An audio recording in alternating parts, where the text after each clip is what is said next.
guys, perkenalkan nama saya Puja Kristianto Manapa. Saya mahasiswa Teknik Kimia Universitas Diponegoro angkatan 2012. Saat ini, saya sedang menjalani KKN Tim 2 Undip, tepatnya berlokasi di Kelurahan Tandang, Kecamatan Tembalang, Kota Semarang. Di masa pandemi ini, seharusnya tidak menghalangi kita untuk produktif, bukan? Terutama dalam aspek memberdayakan masyarakat. Oleh karena itu, pada video kali ini saya akan menunjukkan kepada teman-teman semua apa yang saya lakukan selama menjalani 45 hari KKN. Yuk, simak video berikut.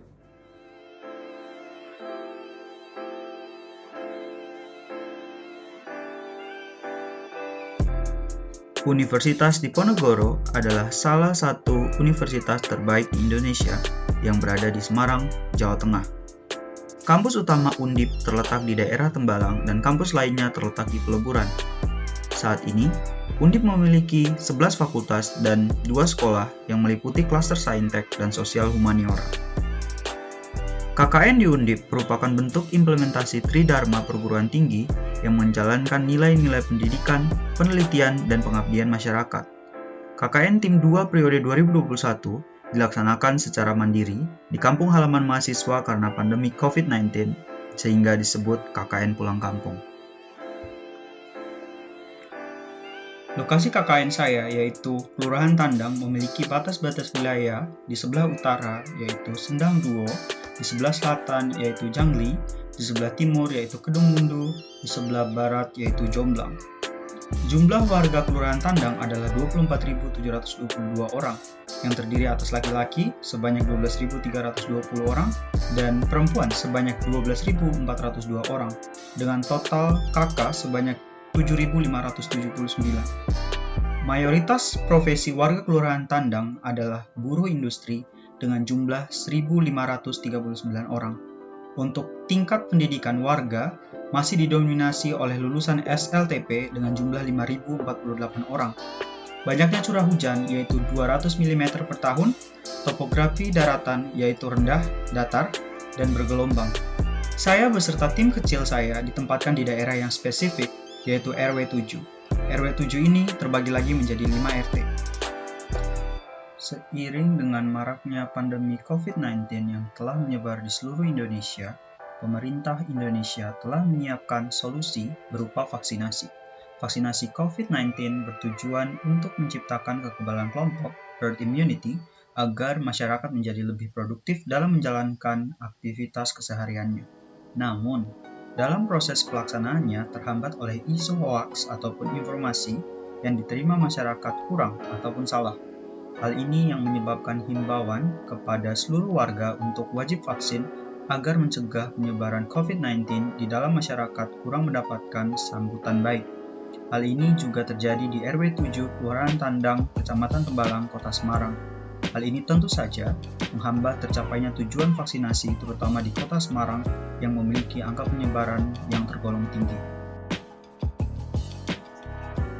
Permasalahan lain yang harus dihadapi adalah warga Kelurahan Tandang pada masa pandemi ini dituntut untuk tidak banyak melakukan aktivitas di luar rumah dan bahkan sekarang pun sebagian besar pekerjaan dan sekolah dilakukan secara daring dari rumah masing-masing. Oleh karena itu, terjadi peningkatan limbah organik rumah tangga, terutama limbah organik berupa sisa sayur-sayuran dan buah-buahan. Selain itu, banyaknya pohon di sekitar rumah warga menghasilkan dedaunan kering. Daun kering tersebut berguguran, kemudian akan menumpuk dan menjadi limbah yang dibuang tanpa pemanfaatan lebih lanjut. Kurangnya edukasi mengenai pemanfaatan limbah tersebut, serta tidak terdapatnya ketersediaan alat yang praktis untuk mengolah limbah organik rumah tangga menyebabkan potensi melimpahnya sampah organik rumah tangga di lingkungan tanpa dimanfaatkan lebih lanjut, yang kemudian hari dapat menyebabkan permasalahan seperti sanitasi, visual, dan menghasilkan bau yang tidak sedap. Hal ini tentunya tidak sejalan dengan Sustainable Development Goals (SDGs), terutama mengenai adanya kehilangan pada rantai pasok yang mengindikasikan bahwa tidak terdapat tanggung jawab pada proses produksi, distribusi, hingga konsumsi. Secara spesifik, berfokus pada poin mengenai zero hunger dan responsible consumption and production.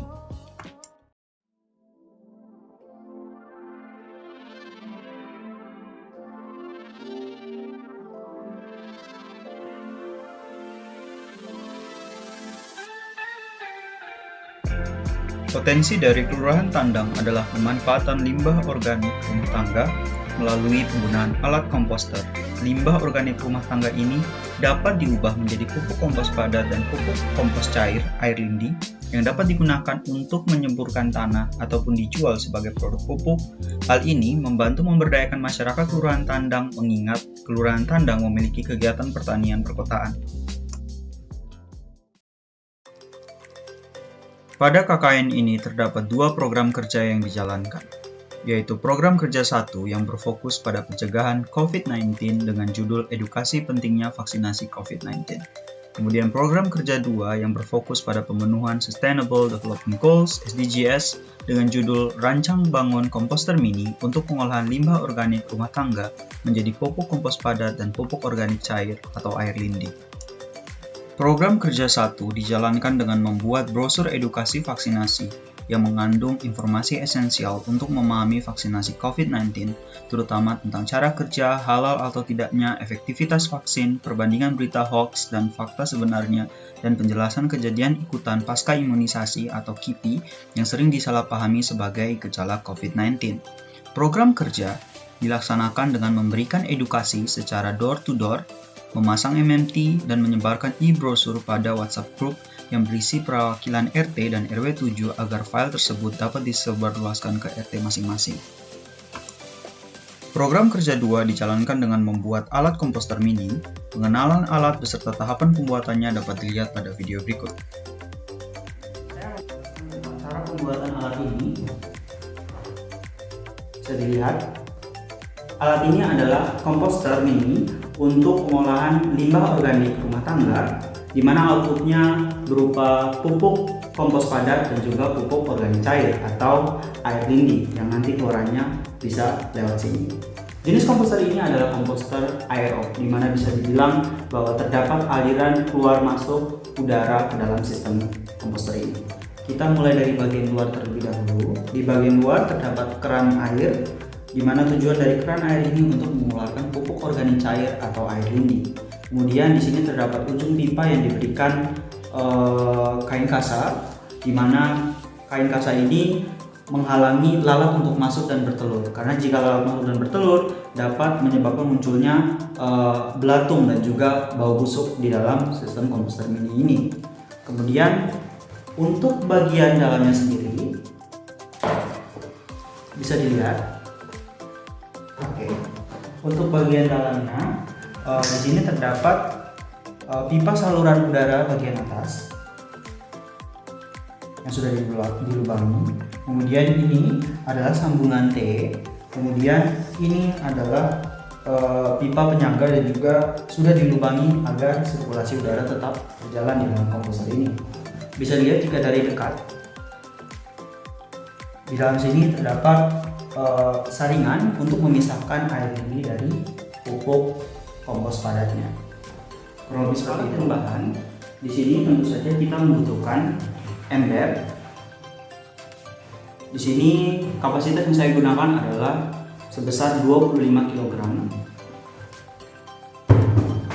Kemudian pipa PVC ukurannya adalah 3/4 inch. Sambungan T ukurannya 3/4 inch. Keran ukurannya sebesar 3/4 inch juga. Lalu gergaji, lem tembak, solder, dan untuk saringannya kita membutuhkan infraboard. Infraboard ini bisa didapatkan di toko alat tulis.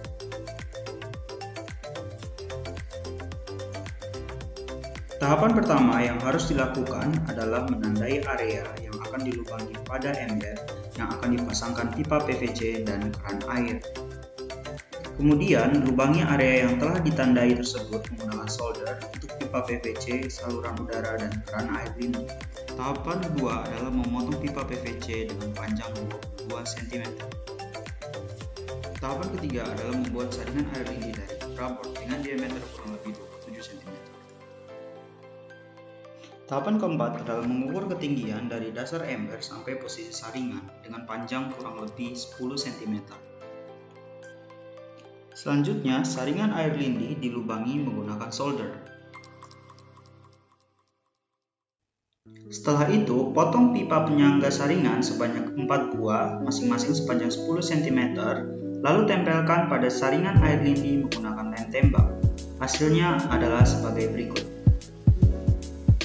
Tahapan kelima adalah melubangi pipa PVC bagian atas dan penyangga tengah menggunakan solder untuk memberikan sirkulasi udara.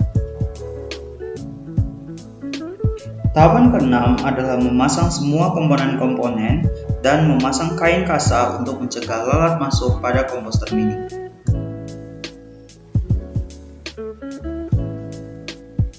Tahapan terakhir adalah finishing atau menutup lubang-lubang yang masih terbuka pada komposter menggunakan lem tembak. Berikut ini adalah hasil akhir dari komposter mini yang berhasil kami buat.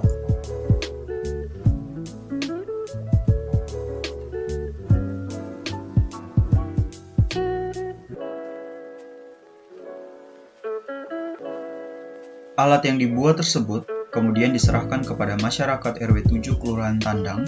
Diskusi pembuatan alat secara offline dilakukan dengan memberikan bahan uji coba mandiri kepada masyarakat dan berdiskusi mengenai teknis pembuatan alatnya. Selain itu, diskusi secara online dilakukan dengan menyebarkan video tutorial ke WhatsApp grup RW 7 Kelurahan Tandang dan dilanjutkan dengan diskusi.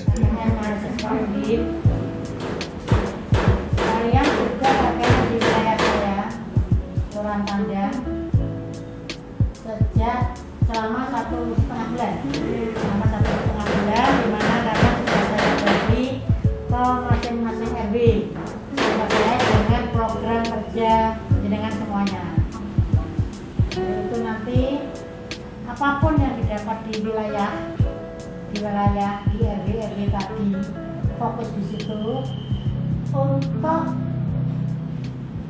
maksud saya yang telah penjenengan dampingi dalam segala kegiatan KKN di sana, dengan harapan semoga di wilayah saya yang terdiri dari 5 RW ya, 5 RW itu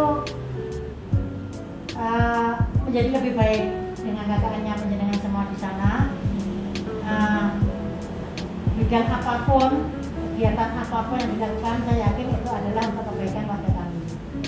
Untuk itu, saya berterima kasih kepada penjenengan semuanya yang telah melakukan KKN di wilayah Tandang ini, dan dengan harapan apa yang penjenengan lakukan di wilayah itu dapat bermanfaat juga buat penjenengan. Selain bermanfaat untuk warga, bermanfaat untuk penjenengan semuanya, yang mana sebagai bekal nantinya penjenengan setelah lulus kuliah akan terjun ke masyarakat.